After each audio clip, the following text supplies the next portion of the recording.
Okay, we're live. Hey, see if I can So, share this out. just, It doesn't show we're live on Substack yet, though. I'm trying to find this.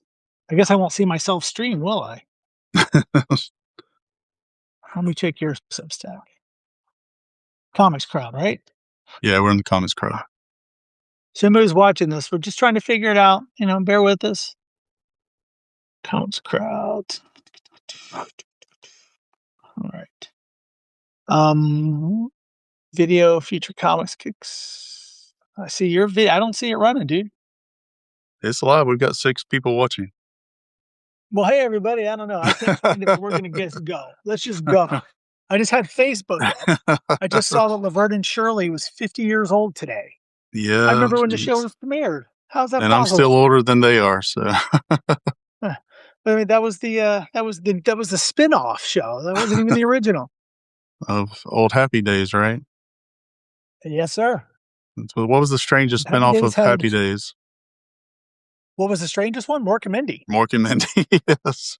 I mean, it was set in the present day, but somehow Laverne and Shirley kind of shifted to the present day while it was going on. The Joni Love Chachi, that's the good spinoff there. Yeah, I watched like all 6 episodes or whatever. My sister was in love with Scott Baio.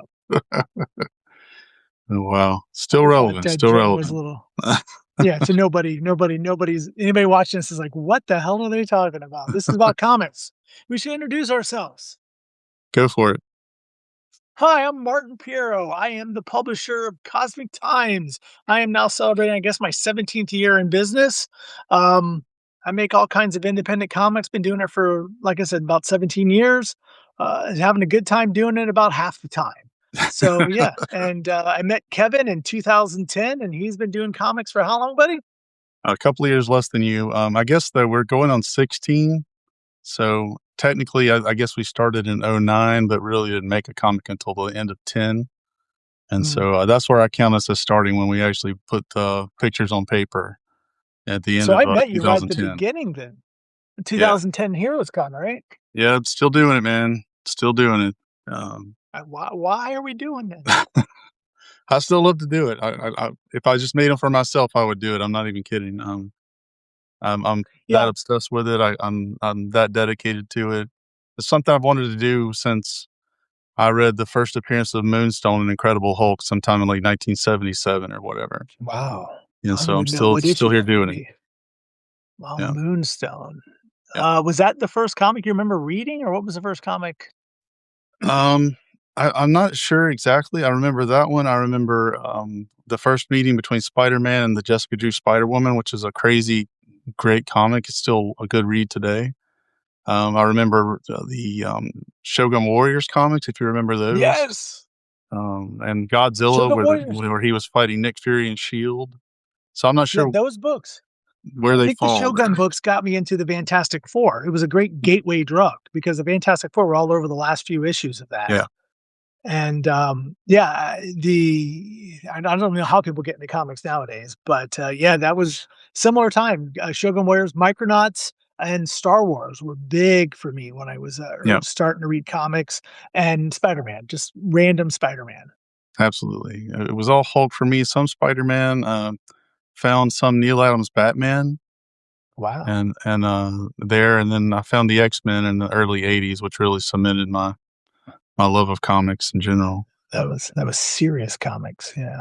That's good stuff, man. Once you read that, and the Hulk stuff was so entrenched in real life emotion and family dynamics in a weird sort of way. It was really a dark comic back in the 70s, and it really captivated me. So that's it still influences what I read and write today, to be honest. Would that have been parallel to the Bill Bixby show at that time, or before? Right before, but it certainly changed in tenor once that show showed up, because people took that show seriously. Like, it was considered serious dramatic entertainment. Yeah. I mean, it really was just The Fugitive, where he was green instead of just a doctor. Yeah, but sure, it was a doctor. But it worked. He had 2 arms at least. So Man. Yeah, so it's similar time. Obviously, we're not that different in age. So, of course, my comics came from the 7-Eleven spinner rack. Absolutely. Whatever little convenience store or drugstore had a spinner. You'll Yep. forgive me. I had dental work done today, and my mouth is just still. Yeah. I can relate. I just got done with some a couple of months ago, so it's part of middle age. Yeah, not to dwell on it too much, but the guy, he puts a needle in and it's just hurting because he didn't let the topical kick in yet.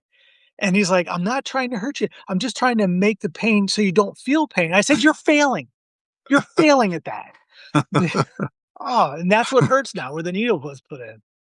Ah, anyways, old man complaints. Welcome to the Old Man Podcast. Today we're going to talk about my back. And comics from decades before anybody watching this was born. Let's talk about modern comics. We wanted to talk about the distribution wasteland that's the current state of things. And I saw right before we went live that Diamond is now in chapter 7, which is the liquidation phase of bankruptcy. And so all of their assets, which is, I guess, all the comics they didn't send back to publishers, Right. are going to be Mhm. liquidated. I mean, who's going to buy that stuff? Like, especially for It any could be. price that's going to be usable to pay off the debts, because it's like $23 million that they owe the courts. They're never gonna, but again, it's all weird because there's Diamond, which is still in business, and then there's the old Diamond, Yeah. and these lawsuits seem to be on the old Diamond, not the new Diamond, but the new Diamond's about as useless as a poop flavored lollipop. They got that from Dodgeball. The but it is interesting. Those books, I guarantee, give it 6 weeks. Ollie's, you find them in all the Ollie's clearance stores or Big Lots or whatever, still in business. I guess. I mean, they already have huge stacks of old trades that nobody wants. So They have we'll pallets of see. action figures nobody wants too. Yeah, we'll see. It's just such a mess, and the condition that it's left the distribution landscape in is really a shame. I know we talked about this ad nauseum the last time we went live, but it's still true. It's people like us, self publishers, almost have nowhere to go now that Diamond's out of the way. Um, Diamond was at least a gateway, even if it was a gate kept gateway Right. that that allowed a lot of people to get distribution that otherwise wouldn't. And now it's even worse. I equate what happened since we first started doing this last January, to the Mad Max trilogy. If you're familiar with the Mel Gibson's Mad Max Yeah, trilogy. I'm familiar. That January where everything fell to crap, that was the first Mad Max film. Yeah. And these months in between is the Road Warrior, and now we're at the Thunderdome part, where what's left is Bartertown. And, I guess Tina Turner would be Lunar, and, what was it? The little guy on his shoulders would be Penguin. Master Blaster. That's Master Blaster. That I think that's where we are right now as it goes to comics, you know? They got a tight-knit group, and you to get in, you gotta pay the price. You gotta survive Thunderdome or whatever. Does That's that a make really sense? Make sense? that's a really great analogy. That's a really great analogy. Sorry, I keep drinking. It's just killing me, Oh, I hear you. I hear you. and it's Matt, dry. Matt from Insymmetry says, "Sup, weirdos." Yeah, that's us. Yeah, Fair and assessment. he just launched a Kickstarter, I think today? Or is that Tatsumi, Spirit Mistress issue number 2. Cool. And it's, obviously both issues 1 and 2. And we'll get to crowdfunding in a minute. But, I work closely with a comic shop, and we were talking about Diamond today, the current Diamond, and he told me he just received 2 boxes of stuff from Diamond that he ordered months ago that just showed up and with invoices for like $2,000 worth of stuff. And he's like, "I'm sure I ordered these months ago and I've already ordered them from somewhere else, but he just paid the bill and he's going to send him a message that says don't send us anything else." So I mean, what's anybody happening who's there is like there's just one random guy trudging through the warehouse, and he's like, happens to find an invoice blowing around like like a tumbleweed, and he's right. like, "Oh, I should send this out." And just, I mean, how random is this shit? It's just crazy. Yeah, again, that was when he just told me that. That was so very random, and it's like, I don't for the last 6, 7, maybe 8, 9 months, I don't know a retailer that's even done anything with Diamond. Since they stopped the catalog, it's just been a downward. I mean, it was already in a downward spiral, but no real retailer I know has even touched anything for Diamond. The guy I work doesn't even know how to order from it now. They don't have a catalog or even a digital catalog anymore. I mean, you know that that Olive Branch facility, that distribution warehouse there in Olive Branch, Mississippi, was supposed to be like super high tech with all these robots. So maybe AI is taking over and is just Yeah. randomly sending out boxes on some bizarre algorithm. I wish it was that way, but I'm pretty sure it's just an empty warehouse where no one, like you say, the wind's blowing through and there's an invoice in the back room or something. So yeah, again, you have Penguin and Lunar who are they're kind of hitting all the right marks as far as retailers go. I don't know retailers are unhappy with them. The only complaint I seem to hear is that they have to order from 2 different websites. Yeah. They wish it was back to 1. So all that talk of we don't want a monopoly, we really did want a It was just a lot more convenient to have monopoly, you know, just your monopoly. corporate overlords make it easier for you. Yeah, at least you know the devil you're dealing with the Jeppy family, you know? Like I said, there's been, Lunar packs their books well, I guess Penguin does the same, so it's Now, that's an improvement as somebody who used to own a store. That is a huge improvement with it. We had damages every week for the 7 years we were open, so, oh, sure, yeah, well, that was just part of business with Diamond, was you're yeah. gonna count your damages out and get your reorders in. Yeah, Geppy owns the Baltimore Ravens. I always wonder if they were actually the ones packing the comics to come to our store. They're just Well, so Imma tell you a half-assed. secret I was told once that they hire day laborers. They don't hire the same employees every week. Well, I don't know if good they're luck with illegal that. immigrants or just what, but I go to Home Depot, "Who can pack comics?" And get it hop in the truck. Hopefully, that's not how it was done, but that's what I was told that they did that the people that you pack the comics only work the 1 day a week. Wow, Yeah. that's The, pretty crazy, but not outside the realm of possibility. no, no. Uh, the only obviously drawback to the I mean, there's several drawbacks to the system now is it's just so much harder to get your books distributed. Um, there it's I don't wanna say that Lunar's a gatekeeper. Their response to me has always been, "We just don't have the bandwidth to take on any more publishers." That we just don't have we don't have the space. Well, I mean, they built the warehouse out, so we know they have the space, but they just can't handle the influx of so many different publishers. And whether that's true or not, I don't know. So then it's left to be sub-distributed by Massive or now Prana, which in their own way is back to the whole gatekeeping thing that everybody complained about with Diamond. Yeah, it's really bottlenecked, at at that point, and so whether they're called gatekeepers or not, they are, by necessity, if not by choice, right? I mean, this Right. is just the scenario that we're presented with, and it's probably not gonna change anytime soon, unfortunately, and all of these are small outfits, I mean, many minuscule compared to Diamond, so the resources are really scant and Well, I it dealt with leaves very one little options. I dealt with one who I think I have a bigger staff than. So that's kind of a weird juxtaposition. I'm asking for help from a company where I think I have l more resources than they do, but what are you gonna do? Yeah. It's, like I said, I don't know if they were given power by Lunar, Massive, and Prana, or it's just that it was just more convenient for Lunar to use them to get other publishers at least a shot at the big leagues. Well, and probably to get those smaller publishers off their back at Lunar, because if they aren't willing to commit the resources to um, warehouse and liaise with smaller publishers, then it's not really, from their point of view, I'm sure it's not their problem. So let's make it somebody Oh, else's it's really problem not. to do for us, you know? To be It's a honest sad with you, state of affairs, but it's real. It's the reality. with smaller publishers, you're looking at, yeah, I know many who, I know a medium-sized, almost large publisher who fails who was failing to deliver their books on time, and Yeah. Lunar ended up having to cut them loose. And I know Diamond dealt with it all the time with smaller publishers who either didn't get their books on time or never shipped them because of cost and low orders. So I imagine Luna looks at that like we just don't want that kind of hassle. Yeah, especially when they're getting done what they want to do with the big money publishers, the Marvels, Right. DCs of the world, so Yeah, and the margins, they're only so I know that from what I've been told, Lunar gives a better deal to publishers than Diamond did.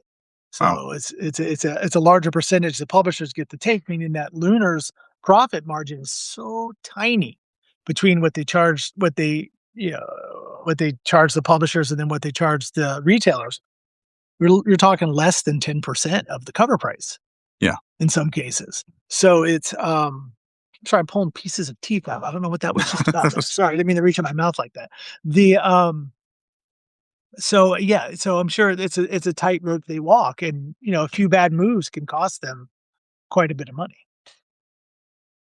Yeah, and, a lot of their logistical efficiency too. If they've got a good thing going, they don't wanna disrupt it because the transition, which I guess started in, what, May of 2020, right in the middle of COVID, it's when DC Yeah. switched, right? Right after DC, well, DC jumped. They had two different distributors for a minute. That's It right. was Lunar. I can't remember what the other was called, but the other was run by Midtown. And Lunar was Midtown, run yep, by DC. Yes, yeah. yep. And now there's rumors and talk that when Universal comes in, they're gonna take DC from Lunar. Wow. So, we'll see. Well, unless DC's gonna do it again and have 2 distributors, but I don't see that working. Where does that leave the self-publisher? The small time, I think DIY, mom and pop, I guess just pop self-publishers. well, I think, in my opinion, and I don't want to be critical as a self-publisher, there is a certain level of quality that you need to hit to Right. even begin to think about putting into the, direct market. Though I do see some books distributed by Lunar that I am surprised they're actually shipped to the direct market. Some books I saw just the other day at the comic shop, but I won't get into that. The so I still think it's behooving for us to continue to strive to be at least as good as, if not better than, some of the mid tier publishers as far as our quality of work we put out. Um, but I don't like the idea of having to depend on conventions and website sales to stay in business. Of course, that leads us to one of the other topics we're going to talk about: crowdfunding. Um, I mean, you can make a living if you hit the right stride with crowdfunding, or at least keep your company in business. And of course, you are, as we all know, anybody who's watching this who follows the comics crowds know you're the expert on such thing, as you keep your nose very much to the grindstone on that. The That seems to be the major option unless you can curry favor with one of these sub distributing companies. My opinion. Yeah, but those opportunities with the sub-distribution are so few and far between. It leaves a lot of people stuck out in the Right. cold, There's and, two. I think we've gotta do some, and I don't have the answers to this, but my line of thinking is that we've got to do some sort of entrepreneurial exploration of other avenues, but because the direct market is not an answer for 99.9% of people who aren't already being distributed, because we're not gonna get accepted by one of the sub-distributors. Very few people are. I've seen a couple people that have. Um, and therefore, if we're just relying on crowdfunding, we're spinning wheels. Some people are making a killing doing this, but most people aren't. We're still Right. seeing the kind of middle of the road returns on most projects. I saw a little bump over the last couple of months. Um, but in general, costs are going up and funding is going down or remaining level. And remaining level means that it's still much lower than it was 4 years ago. Um, so we've got to Well, find some other avenues. And, I've had a little uptick in sales through my website. I've had a little uptick in sales through Kindle, Amazon. Substantial actually, but it's still a very small number. Um, and conventions are not a way to make money. There might be a way to well, market, there might be a way to network, but they're just not a way to make money.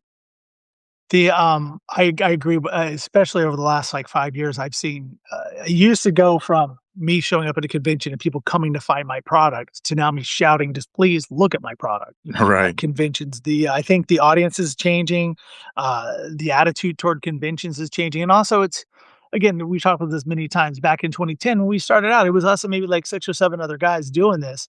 Now there's 6 or 700 guys doing this. I go to Heroes Con now, the whole back wall is self-publishers, where Sure. it didn't used to be that way. I mean, there was always independent publishers, but it does feel that the market is quite saturated, especially when it comes to comic conventions.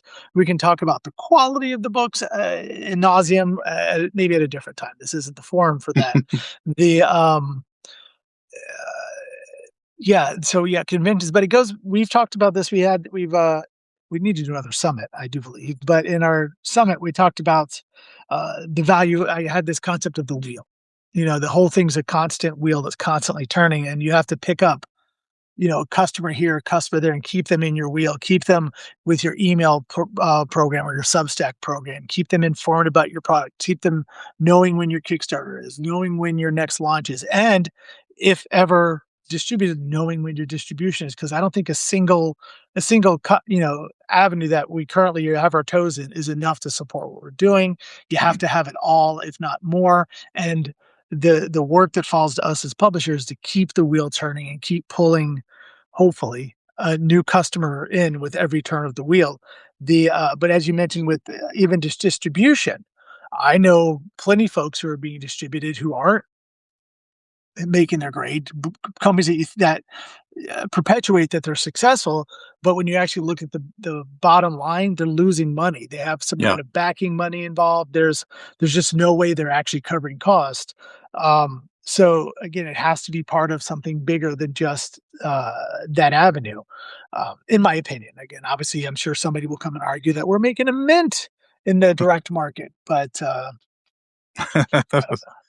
I'd like to see those numbers. Oh, me too, me too. I was in one of my meetings, I was informed that Lunar it isn't a dollar amount they look for, I'm not gonna say what it is here.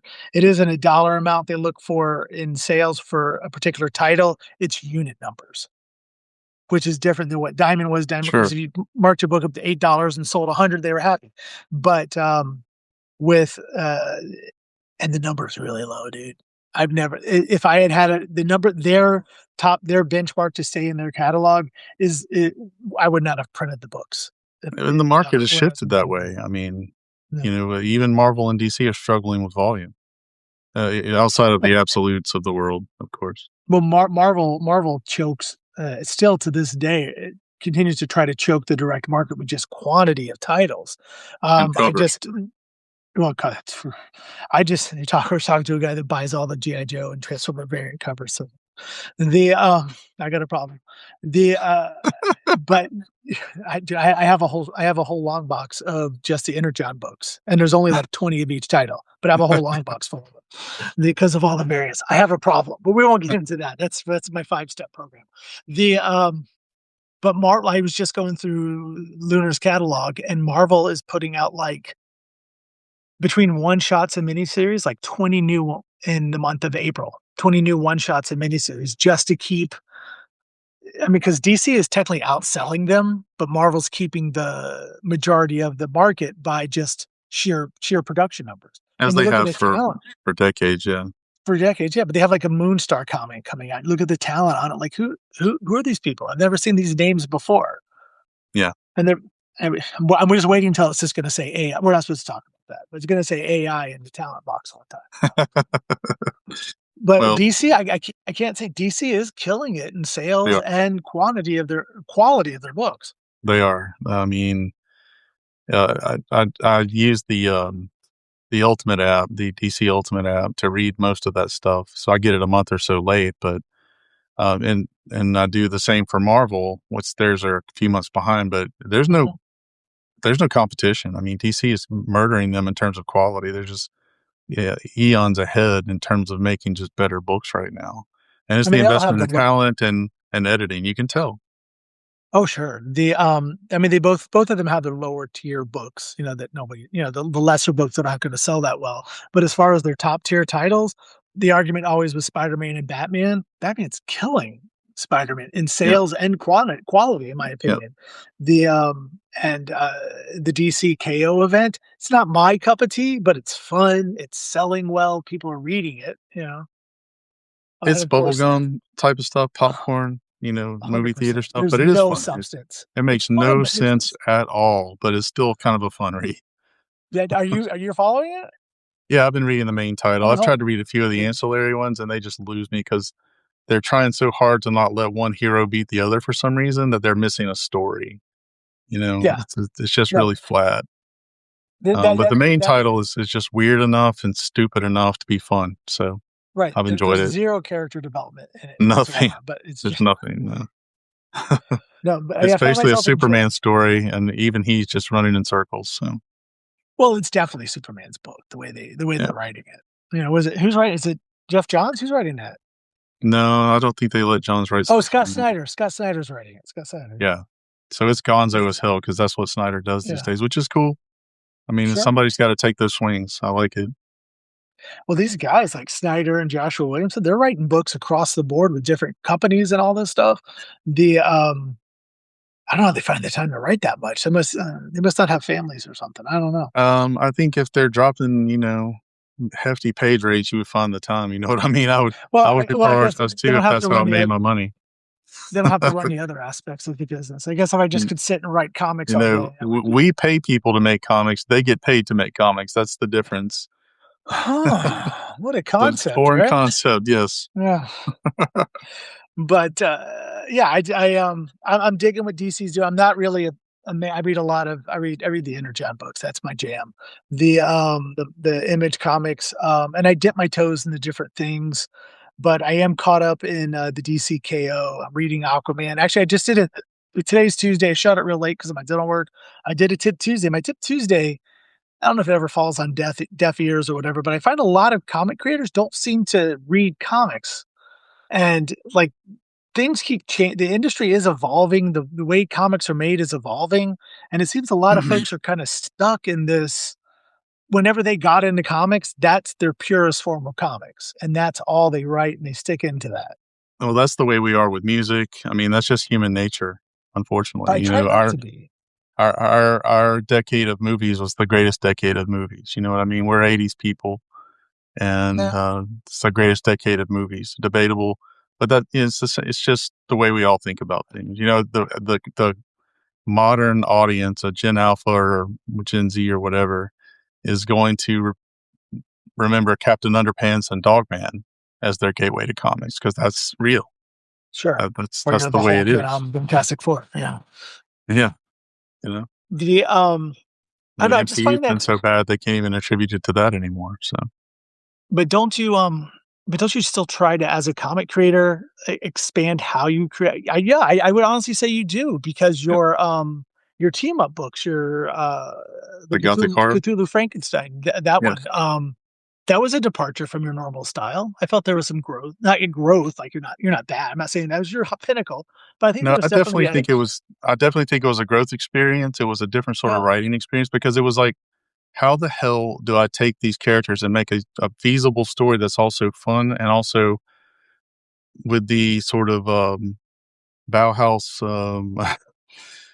Joy Division feel to it that I wanted it to have, and I think I accomplished that on both of those books. I'm working on the third one, and I haven't it opened the was a second one great yet. Sorry. exercise. No, I felt that was a departure for you, and that's where I try to get to. Creators need to keep growing, or they become boring and stagnant. You know?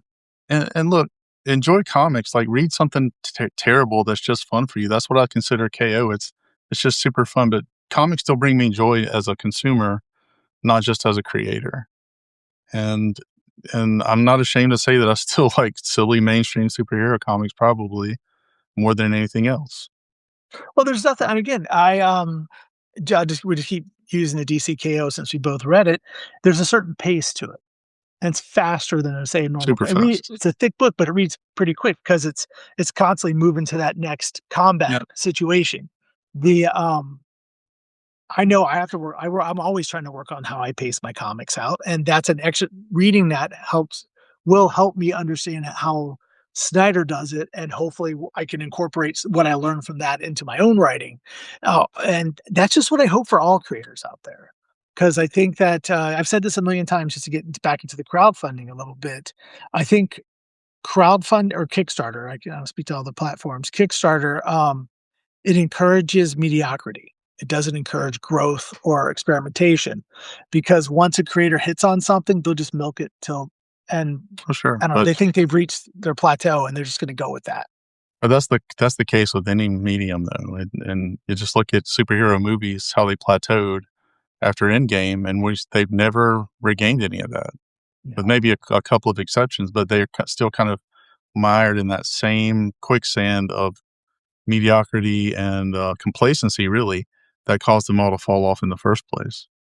100%. To roll the clock back, not to get back to nostalgia, but if you go back to the turn of the century, it's fun to say at my age, the, with, you had the Blade movies, the X-Men movies, you had, the Fantastic Four at the time, and then that led into the kind of DC Batman, and those were all different and had a different flavor. They were more I don't say cutting edge because but definitely had a very much stylistic choice for each of those brands. But now, like, it's all kind of this muddled, mundane sameness. I don't know if it's just that we've reached that point with special effects now. The, again, not to get too deep in the weeds in this, you had Fantastic Four and Superman come out within a week of each other. And they were both kind of about the same.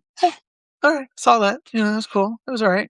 I thought one was better than the other. I don't know if we want to Me get too. into that, uh, but again, there was a certain even the color palettes. There was Superman was slightly brighter, but just because of his costume, the rest of the movie was virtually the same color palette as the Fantastic Four, which is not much different than the color palette from the Thunderbolts, which was, it's like, it's all kind of this muddled mess now where there's not that kind of, I guess, experimentation like we saw with in before superhero movies were a thing.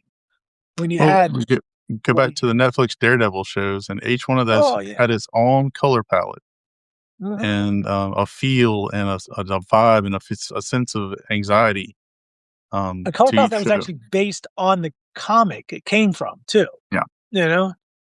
Or I mean, even Jessica Jones with purple, but the Purple Man, so that's right. the, The best of and those but shows, by the way, that first season of Jessica Jones is transcendently amazing. well, that whole I would say I mean, with maybe the exception of Iron Fist, each of those, Luke Cage, Daredevil, and Jessica Jones all had a very, cohesive yet unique flavor to each of them. Yeah, yeah, those were the days. And they're trying to capture that lightning in a bottle again. The, but I guess we should move into crowdfunding a little bit. I mean, that's your expertise. What are you seeing for the future of Kickstarter? Not just for yourself, but because you see everything. You're the all knowing. You're Uatu of Kickstarter. Well, thinking, just You should of embrace that. Get a big giant watch your head. well, it wouldn't take much. Yeah, it's not going to change much. We've fallen into a pattern. Last year I was really breaking down the finances of the different comics that were launched by genre, and I did it for 4 months in a row, and the numbers stayed almost identical, which is a really bizarre thing when you consider that these are all primarily individual creators launching comics. But you ended up with about 40% of launches being not safe for work comics that dominated about 60% of the finances of the That's category. Um, and that's still the case now. I mean, it was that way for 4 months in a row. It's still the case now. And I don't know if the change in the Kickstarter lead is going to do anything. We don't know who the next guy is or the next girl. Do we need one? I mean, it's not the last. No offense to the last guy if he's watching. I'm sure he's not. Oh, I don't know. They there, did all that much that was positive for the Kickstarter. well, just not much being done at all, unfortunately. And unless you were close friends with this person. But there was a time when there were Kickstarter leads that were actually aggressive with recruiting people to the platform that weren't just multi-million-dollar corporations or Hollywood stars or um yeah, we'll stick with that. Um and they were recruiting talent and people who make different kinds of comics about different kinds of topics, and then they were nurturing the people that were succeeding from a lower end standpoint in terms of notoriety and helping them boost their profile through Kickstarter. That hasn't been happening. Mm. That hasn't been happening at all. And you can just look at the projects we love, and how I've pointed out 3 or 4 times over the past 12, 16 months that those are primarily reserved for 5 to 7 figure campaigns. Less than half would go to campaigns that didn't make that kind of money, and then they were reserved for um, familiar faces. Just leave it at that. The what do you, I mean, Kickstarter is a business. They're obviously And going that's to want fair. to. And I said that from the beginning, but you can do both, and they have done both in the past. Supporting the business and lifting up people with revolutionary ideas, with cutting edge technique and story, and help those people become bigger on the platform. And that this sort of thing just has not been happening. So I'm hoping to see more of that. I love seeing Kickstarter succeed in comics. I love seeing the giant high dollar campaigns. That's good for everybody. There's no evidence that that's bad for anybody. But when that's the sole focus of the platform in terms of promotion is problematic.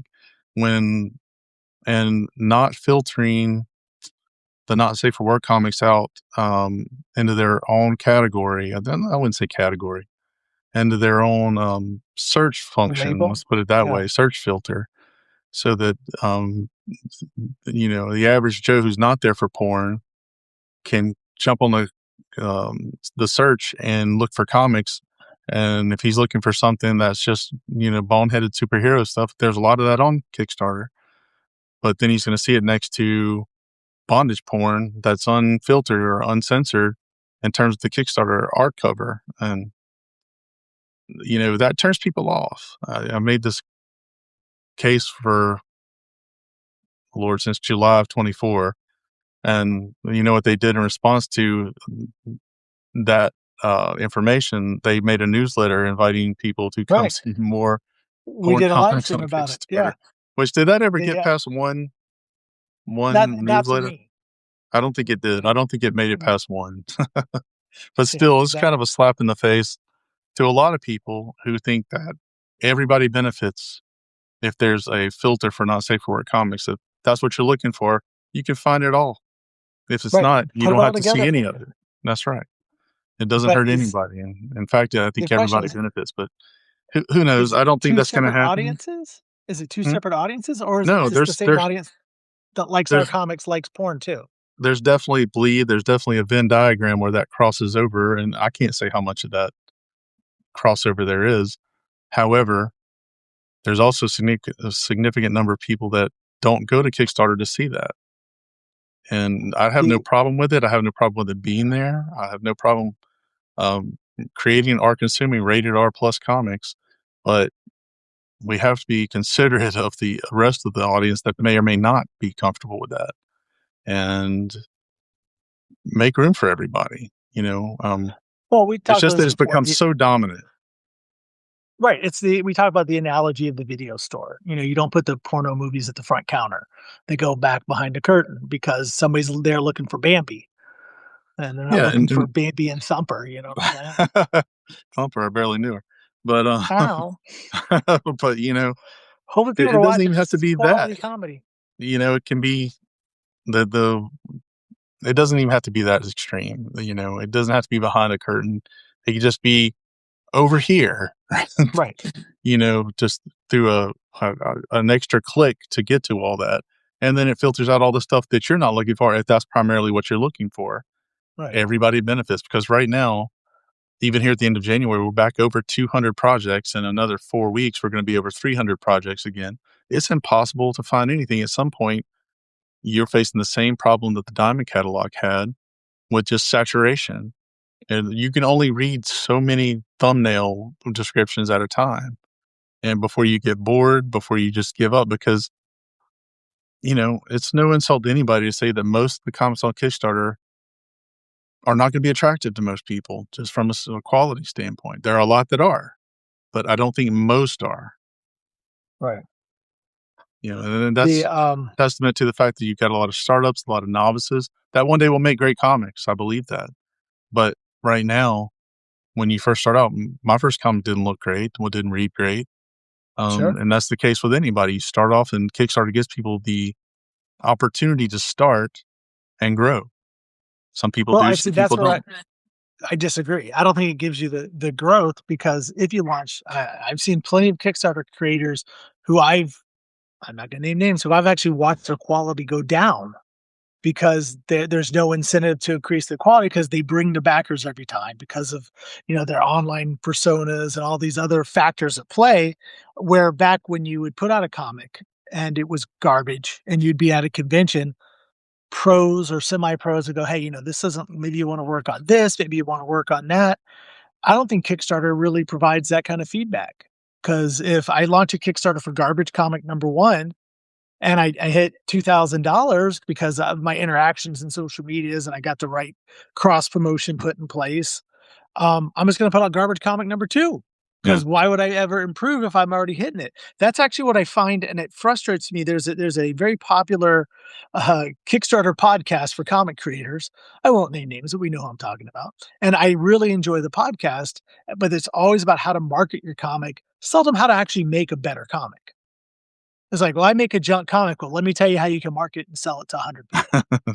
Well, Well, why don't we tell them how to make better comics or how to, there's improve other their resources quality? out there, but they're harder to find, I think. I just find Don't it's not in this crowdfunding space, this initiative to make better comics. It's just to make more money or sell more units. Yeah, but I think the people that do actually get better do sell more down in the long run. If they're selling well at the start, they're going to sell more because they get better. Um, You would hope. but anyway, I think getting back to just the outlook for Kickstarter, I think it's pretty much status quo.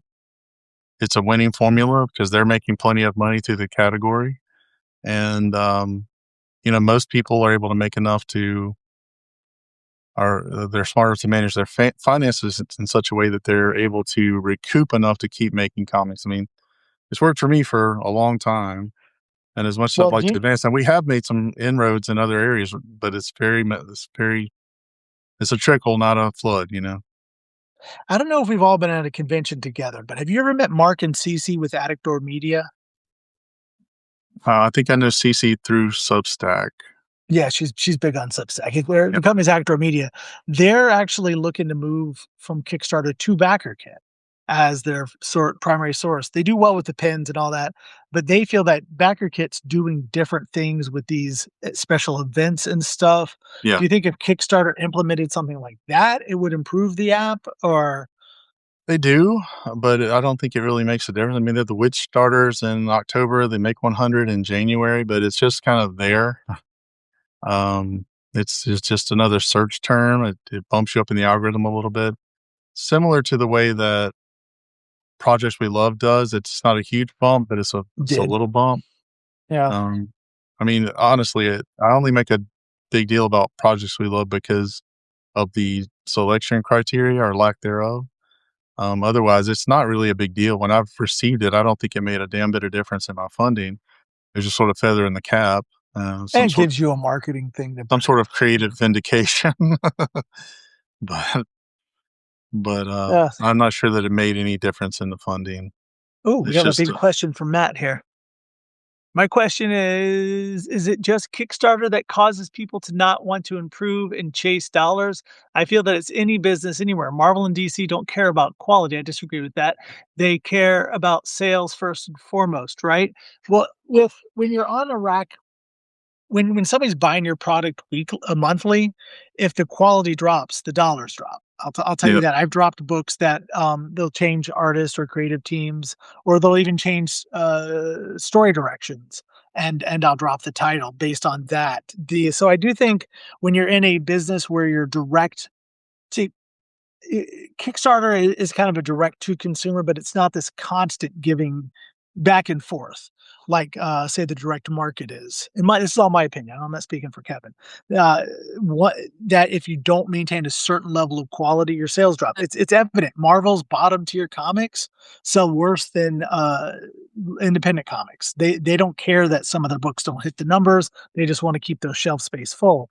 The so yeah, I definitely think there is a quality issue when you're doing a constant business with customers, like I say in the direct market, where Kickstarter gives you 6 months between releases. It's all about hyping the campaign. It's about the marketing behind the campaign, less about, hey, did you like issue one? Well, issue two is better. We've gotten better. Issue two is better. Issue three is going to be even better. Or our new series, we took what we learned from the last one. This is not a marketing term Kickstarter people use. They don't say, hey, our last series was great. This one's better because we've gotten better. It's just market, market, market, promote, promote, promote. Kickstarter gets funded, go away, come back and do it again. That's what I mean when I say the encouragement for quality isn't there in crowdfunding as much as it is, say, in the direct market or any other, like, even conventions. When I was doing conventions, like, every single month, there was a idea that I had to make sure my books were getting better, so when people came back to my table, they would see that my product is improving. Kevin, do you disagree with this? Am I just rambling like a crazy old man? No, But I how agree can to an extent. But at the end of the day, I think people who want to make better comics are going to find ways to improve their talent and to improve their skill, to improve their craft. And, things like we were talking about branching out into different genres or putting story challenges in front of yourself as a writer that you have to then go and solve, or as an artist, trying a different style or changing up how you work up composition for a page or a cover and challenging yourself rather than doing the same old thing. Some people are content doing the same old thing. Most people are going to be content doing the same old thing to earn money, whether it's through crowdfunding or the direct market or elsewhere. I mean, we're all trained from birth in this world, in this society, to do the same old thing every week to get a paycheck. So mediocrity is ingrained from the get go. And not many people, I think a vast minority of people, feel a motivation to get better at what they do if it's not going to benefit them financially. But there are people that do. And I can tell you, I've seen people on Kickstarter that get phenomenally better, whether their funding increases or not. And, part of the fun to me is, can I get better? Can I make something that reads better than what I wrote 10 years ago, 5 years ago? 100%. I've decided 2 or 3 years ago to end all the titles that I was working on at that time because I started them working with friends or local artists, and they have jobs and families and illnesses like everybody that slow things down. That took, 5 to 10 years to complete a 4-issue limited series. But we're working on scripts that I wrote in 2012, Right. and I want to work on scripts that I wrote in 2025, right, or 2026. So I made that Like a change, sword, and I'll that's take what I can get. Yeah. but there are people that are working to get better. It's just not most people. Um, Well, but I let's do use this see as it. a segue. Let's Yep. segue this into, again, trying new things and doing kinds of experimenting. We have a project. We should pimp that now because it's about that time. Yep. We have a project that will be launching on Kickstarter. I'd hoped February 1st. It looks like it'd probably be mid-February because we're still waiting on some art. Which for me is a whole new experience because I've never written anything that. Would you say it's a mature comic? The more I think about it, No, I think I mean, it's just it's more of an 80s, like, teen comedy level with of a maturity. twist. Yeah, it's definitely twisted, but I don't think it's a mature comic as much as it's like a National Lampoon sort of comedy is what is the kind of vibe I think it has from a fun standpoint. But then there's about 6 pages that are dark and super twisted, Yeah, that's part of the or 5 fun. and a half. When that happens, I think it's funny. Yeah, we're working on a book. We can say it. It's called Turbo Teenager or Turbocharged Teenager. It's the story of a boy who gets teenage boy who gets zapped through some weird experiment and is merged with his car, but they don't exist at the same time. Either he's the teenage boy or he transforms into the car. This might sound like an '80s TV show you watched growing up. Um, Not many people watched it, but the concept was to take that concept and kind of twist it, make it a little more modern, and mix this kind of cartoony thing with body horror, which is why we're doing the book together, because Kevin's the horror guy, who knows all about that sort of stuff with his years and years of vicious circus and other dark twists. So yeah, it's going to be hopefully launching mid-February. The pre-launch page is live, but I don't have it really ready for public consumption yet because I'm still trying to figure out that logo. The it's what's the name of the guy who's drawn it? Because I don't know. Ian Warianto, Ian Warianto. Thank you. That's what I could never have tried to being say colored that. by Anton Bandy. Yes, with additional pages that he hasn't started working on yet, but hopefully soon, by Oscar Pinto, The great Oscar Pinto, yeah. who is a great horror artist. Yep. So we're actually mixing two genres or two art styles together. It's going to have this kind of cartoony vibe, and then when you turn the page and he transforms into the vehicle, it's going to turn into grotesque body horror.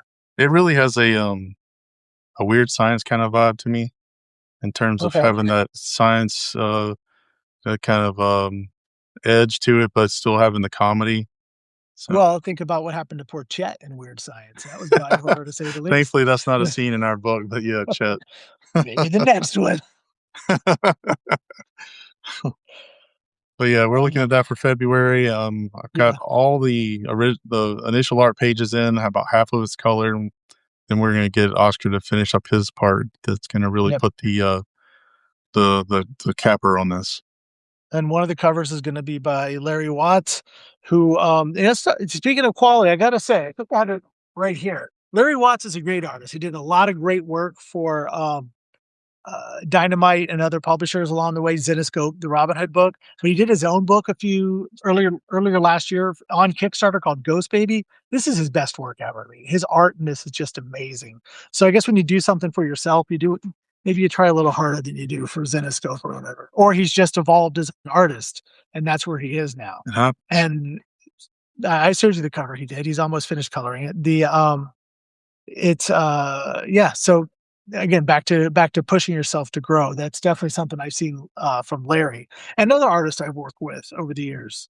Yeah. Frankly, if I'm still working with them, they're still growing. If I'm not, maybe they got stagnant. So looking forward to that. It's going to be a lot of fun. Yeah, definitely. We'll obviously be seeing announcements about that. Your Kickstarter just wrapped earlier. How did you do? You feel good about it? Not really. Well, it's a If good I'm being concept. honest about it, had a great first day and then it just kind of disappeared. So I'm not sure, but I'll do a nice postmortem and make some determinations about how to change things up going forward. So Well, I was excited about it because it was something new it and different. started off like gangbusters and just kind of fell apart. But we have to be honest with ourselves when things don't go right and make a good, clean assessment and prepare things for next time. So, but I'm But sending it to the printer even with tomorrow. So the book is even done. with real quick, even if they do go right, you still need to do the postmortem. I mean, you need to see Absolutely. what went right, and double down on that next time. So, Yeah. I think I have a clear understanding on this one, but I'm going to look in the numbers and see what happens. So, but okay. anyway, thanks for everybody who supported it. You're going to get a really Well, fun comic, a really beautiful comic. and thanks for everybody who I guess watched this. I guess it's time to wrap this thing up, huh? Yep. My kid's About waiting downstairs to watch Wonder Man. So I'm going to cut this was off that on and, there? That come out? yeah, all eight drop tonight. So Oh wow, dude! I didn't hearing even. good things. Oh, good. Marvel News. All I know is that the guy from the Mandarin's in it, so I gotta watch it. Yeah. The bathroom humor guy. Yeah. Sir Ben Who Kingsley. also was Gandhi. Yeah. So, Yeah, won an Oscar for Gandhi. Now he's doing this. Yeah, career choices. Yeah. all right, everybody. Thanks. Thanks for hanging out. We had 7 to 9 people the whole time. We enjoyed it. And we'll do this again soon. So catch you on the replay. Take care, everybody. Bye. Have a good night.